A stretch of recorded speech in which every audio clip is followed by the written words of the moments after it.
What's going on? It's Astronaut H, and this is the What More Do You Want Network. Now, in this video, I'm excited to say that we have come upon one of the most exciting parts of the NBA offseason.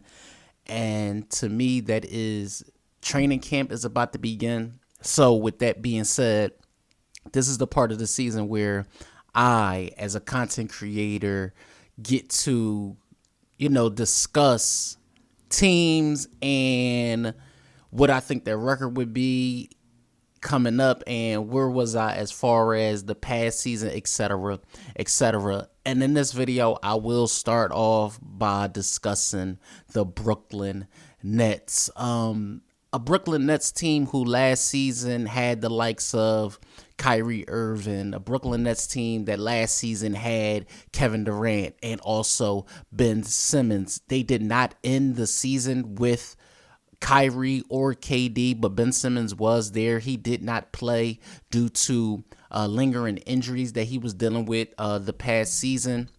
But to no avail, with the Brooklyn Nets, they did make a trade for not only to acquire Mikal Bridges and Cam Johnson from Phoenix for Kevin Durant, but also acquiring Spencer Dinwiddie and Dorian Finney-Smith from the Dallas Mavericks for Kyrie Irving. And with that being said, the Brooklyn Nets season didn't go in the way I thought. I honestly thought they were going to be a team to finish at least top 3 in the East due to the talent that they did have prior to the trades. But again, in doing so, they still did make the playoffs. They ended up playing the Philadelphia 76ers in the first round of the playoffs last season and actually getting swept. Now, I say that to say, where did I think the Brooklyn Nets were going to be last season? I did think they were going to be a 55-win team last season. They ended up at 47-37 on the season, which again, like I said, they ultimately ended their regular season, 47-37, going to the playoffs, being swept. Now, this upcoming season, which I've seen the videos from Ben Simmons, I'm going to get into that in a minute. Their roster comprises of guys still like Nick Claxton. Before I mentioned, Spencer Dinwiddie. They do have Dennis Smith Jr. on their roster. They do still have Mikal Bridges and Cam Johnson, who both played on the FIBA team for Team USA this past summer. They have a number of guys. They still have Royce O'Neal. They have a number of guys who I look at and I say to myself, okay, where do I see the Nets falling as far as the Eastern Conference this year with a healthy Ben Simmons? Because Ben has said some things in the media or on his social media, should I say, about him being healthy, about him wanting to return to form, about him letting down fans and things of that nature. And what I can say to that, right, with Ben Simmons is, we've heard it all before. We've heard this before. I want to see a healthy Ben Simmons, honestly. I want to see a healthy Ben Simmons. I want to see a player that can be an all-star again. I want to see a player that has the ability to be one of the better two-way players in the NBA as far as his defensive prowess to go with the way he can pass the ball and facilitate. Because if you look at a player like Ben at his size, at his strength, his skill, he's able to do a whole lot on the basketball floor that a lot of guys his size are not able to do. And that could benefit a team like the Nets. Another player that I want to see, Jacque Vaughn get into the fold is Cam Thomas. We last season seeing Cam Thomas go for 43 games in a row was something that we as basketball fans, we only got a sample size of what we know he is capable of. The guy can actually score. So if the Brooklyn Nets are wanting to be competitive in the East, they're going to have to find a place for him on their roster as far as minutes are concerned.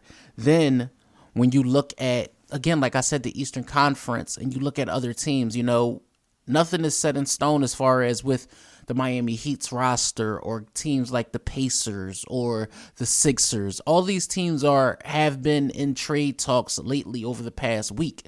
So nothing is set in stone when it comes to those teams. I'm curious to see what the Milwaukee Bucks do going forward. Boston Celtics. It's so many teams. The Chicago Bulls. The East is very, very, very loaded as far as where teams can fall at. Where do I see the Brooklyn Nets falling this upcoming season? It's interesting because, last season I picked them to win 55 games before they did all the trades with Kyrie and KD, and they ended up winning 47 games. This year, I'm going to go under that. I believe they will be a play-in team.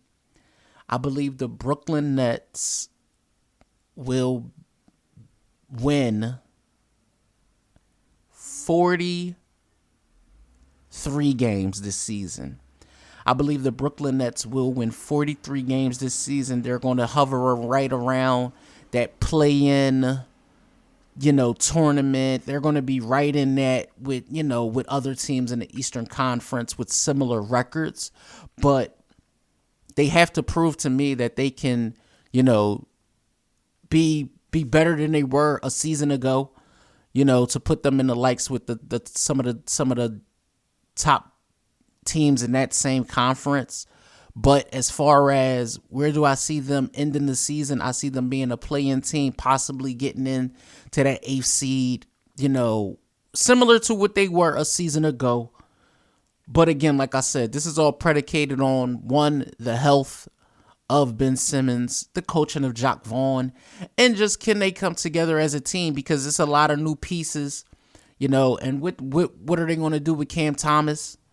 I see Spencer Dinwiddie having a pretty good season, but again, this is a full season with this same roster, because you got to remember that a lot of those guys that they did acquire were acquired later on in the season. So, with a full training camp, we will see how all things come together for the Brooklyn Nets. So let me know what you guys think in the comments down below. Do you guys see the Brooklyn Nets winning more or less games than they did a season ago? Let me know what you think in the comments down below. Don't forget to like, comment, subscribe, hit that notification bell so you can know anytime a video is being uploaded to this channel. It's Astronaut H. This is the What More Do You Want Network, and I catch you guys on the next video.